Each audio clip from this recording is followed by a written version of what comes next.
Akory aby. Akory aby. Voilà. Saotanao ngita mamaly interview amin'ny concert karakarainao. Misy concert karakarainao ato azavazavao amin'ny piano any mifany croissance.com. Ya, saotranao nandray nandro any zany. Le concert io amin'ny 16 novembre ao a Saint-Denis. Hita eo amin'ny eo amin'ny site moa ny adresy dia manomboka amin'ny valo sasany. Dia maharitra eo amin'ny adiny roa eo le concert. Brunella, c'est quand déjà le concert? Samedi 16 novembre à Saint-Denis. Bravo. Donc, misy hira vaovao ve forononao amin'io asehoana amin'ny mpijery? Ia, misy hira maromaro vaovao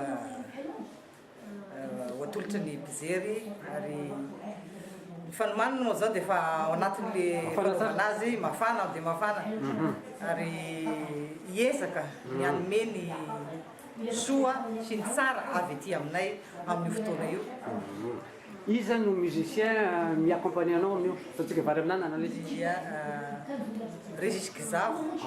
Eo izy amin'io fotoana io, Mama Rakoto, Lalaina, Toto Manzani, Lolona. Izay miara-milalao amiko foana matetika.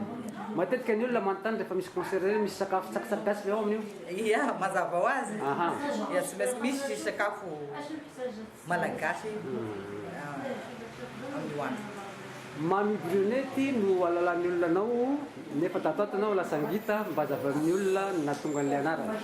Ie, anarana nomeny ray aman-dreny anahy izy io zany tamin'ny Ambolakely. Dia manarak'izay fiera amin'ny afro malagasy anahy. Dia novako an'io ny anarana hoentiko amin'izao fotoana zao. Misy CD ve atolotra amin'ny piano amin'io andro io? Ia, ny albumako voalohany vita ao. Azo tenenina ny vidina amin'izay mba mioana ampijery? 10 €. Ah, 10 €? Ok. En promotion zany. Misy inona moa? Misy hira firy ao anatiny? Misy hira 10 ao anatiny. Dia misy hira vaovao? Ao anatiny sa le taloha Tsy misy hira vaovao. Fa amin'ilay concert misy hira vaovao? Misy hira vaovao maromaro. Voilà. Ia, eo am-panomanana ny albumako faharoa zao. Brunella, tu seras au concert de ta maman? Tu vas assister au concert de ta maman? Oui. Voilà. Est-ce que tu as un petit mot pour dire pour les jeunes comme toi qui veulent voir les concerts? Pour les faire venir? Un petit mot? Dis, venez Namo, assister au concert de maman. Assister au concert de maman. C'était au concert de maman. Merci. So dia mbola misy teny hoampiny ngita amin'ity interview ty. Fanontaniana tsy voapetrako na ohatra zany. Ia, dia misaotranao foana ny nanome fotoanana androany dia tongava maro fa ahazo fahafaham-po.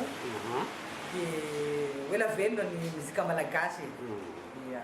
Misaotra betsaka zany namaly an'ity interview ty, za koa manasa ny olona rehetra izay maheno an'ity resadresaky ty hanatrika amin'ny concert amin'ny sabotsy ho avy zao. Au revoir Brunella. Au revoir. Veloma ngita. Soatra tompoko e. Mafy tabe. Ia, mandram-piona amin'ny sabotsy io. Amin'ny sabotsy fakahita izy.